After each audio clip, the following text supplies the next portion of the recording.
Erica here, back with day 7 of the 31 days of spooky scraps. Today's prompt is baking and making fall treats. I have a very creative Janelle with me, so please check her out in the links below. Thus far, I have only been scrapping in 12 by 12 format, so I do scrap in other formats and I'd like to include that in my series. So today I'll be using my journey book from Paper House Productions. I'll go ahead and link them below. You do get 20% off if you use my code PH20ERIKA.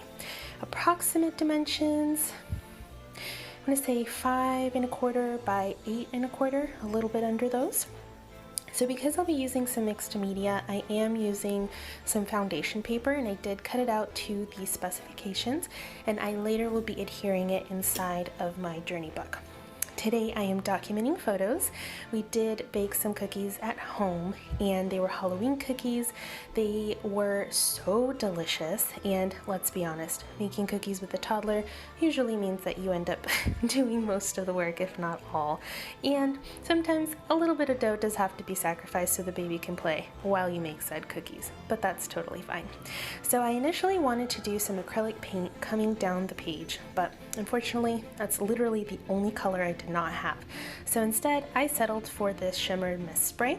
I misted it maybe about 3 good times, and I did use my fan to help speed the drying process along. I'm taking this stamp, I believe it was in one of the Felicity Jane kits, and I'm just stamping black lines all the way down. I will also be taking a star stamp and stamping little stars at the end of each string to kind of look like Halloween lights. I'll be doing the same exact thing, but in gold embossing powder, and I'll be embossing that with my heat gun. I like embossing. It's really fun. It's really fun to watch it emboss, and I do have a little bit of a close-up so you can see the magic in action. I will say that since I don't use it very often, I did forget how long or how little you have to work. So I did have to stamp over the right side twice just to make sure I got decent coverage. But I really like how it just turns really shiny, and it does look like it's illuminated by some sort of light. So now that that is all done, I'm going to go in with a tiny little star stamp and just fill in the gaps to make it look like sparkles. Once I am done with that and make sure I have even coverage, I'm going to use this, I think it's Bella Boulevard gradient paper. Can't remember the name of it. I'll link it below.